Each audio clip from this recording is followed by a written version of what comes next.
نبوت سے سرفراز ہونے کے بعد حضرت ابراہیم علیہ السلام نے سب سے پہلے اپنے والد کو توحید کی دعوت دی۔ اس سلسلے میں ان کا اپنے والد سے کیا مناظرہ ہوا اسے قرآن پاک کی سورہ مریم میں یوں بیان کیا گیا ہے۔ اور جب ابراہیم علیہ السلام نے اپنے والد سے کہا کہ ابا ایسی چیزوں کو کیوں پوجتے ہو جو سن سکتی ہیں اور نہ دیکھ سکتی ہیں اور نہ ہی آپ کے کچھ کام آ سکتی ہیں، ابا مجھے ایسا علم ملا ہے جو آپ کو نہیں ملا، تو آپ میرے ساتھ ہو جائیے، میں آپ کو سیدھی راہ پر چلا دوں گا۔ اے میرے ابا شیطان کی پوجا نہ کیجیے، بے شک شیطان اللہ کا نافرمان ہے۔ ابا مجھے ڈر لگتا ہے کہ آپ کو اللہ کا عذاب نہ آ پکڑے تو آپ شیطان کے ساتھی ہو جائیں گے۔ حضرت ابراہیم علیہ السلام نے ادب و احترام کے تقاضوں کو پوری طرح ملحوظ خاطر رکھتے ہوئے نہایت محبت اور پیار سے باپ کو توحید کے بارے میں آگاہ فرمایا، لیکن مشرک باپ نے اس نرمی اور پیار کے جواب میں نہایت سختی سے بیٹے سے کہا، تو اگر میرے معبودوں کی مخالفت کرنے سے باز نہ آیا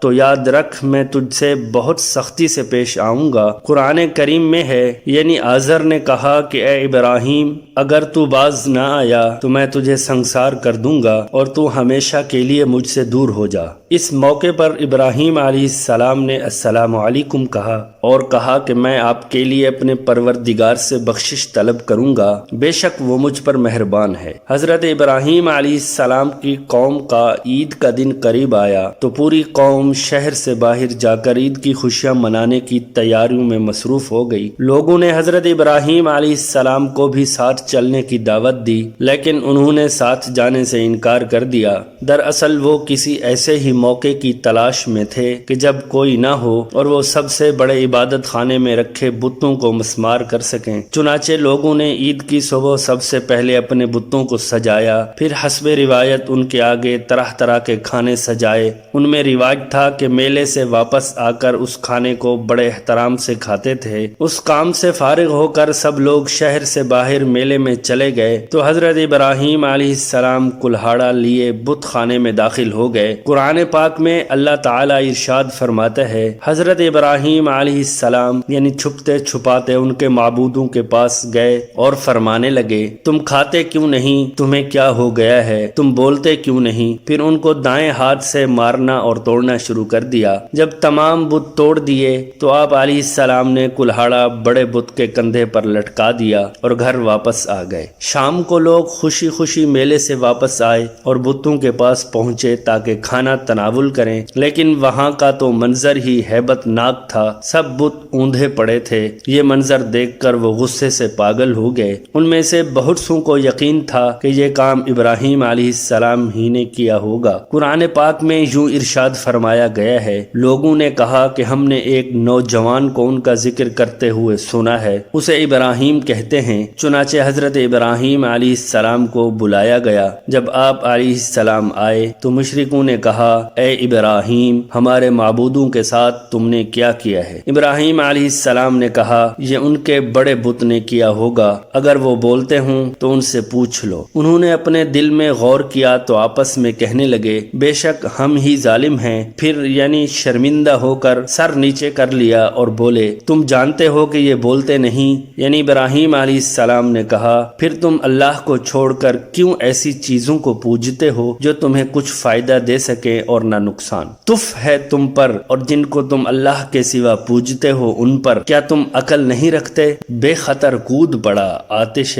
نمرود میں عشق۔ نمرود اور اس کی قوم کے نزدیک ناقابل معافی جرم تھا، لہٰذا انہوں نے فیصلہ کیا کہ حضرت ابراہیم علیہ السلام کو اتنی سخت اور عبرتناک سزا دی جائے کہ آئندہ کسی کو بتوں کی بے حرمتی کی ہمت نہ ہو۔ چنانچہ نمرود کے حکم پر خندق کھود دی گئی۔ پھر قوم کے ہر فرد نے اس کام کو مقدس سمجھتے ہوئے اس میں لکڑیاں جمع کرنی شروع کی، یہاں تک کہ اگر کسی کا کوئی کام رکا ہوا تھا تو اس نے منت مانی کہ کام ہو جائے تو ابراہیم علیہ السلام کو جلانے کے لیے لکڑی کا گٹھا دوں گا۔ خندق کے بھر جانے کے بعد اس اس میں آگ روشن کر دی گئی، پھر ایک منجنیق بنائی گئی جس کے ذریعے حضرت ابراہیم علیہ السلام کو رسیوں سے جکڑ کر آگ میں پھینک دیا گیا۔ اس موقع پر حضرت ابراہیم علیہ السلام نے کہا ہمیں اللہ ہی کافی ہے اور وہی بہترین کارساز ہے۔ حضرت ابن عباس رضی اللہ تعالی عنہما اور سعید بن جبیر رضی اللہ تعالی عنہ سے مروی ہے کہ اس وقت بارش والا فرشتہ اضطراب اور پریشانی کے عالم میں کہہ رہا تھا کہ مجھے کب حکم ملے اور بارش برساؤں، لیکن اللہ کا حکم یعنی بلا واسطے کے زیادہ تیز تھا، یعنی اللہ نے خود ہی آگ کو حکم فرما دیا، آگ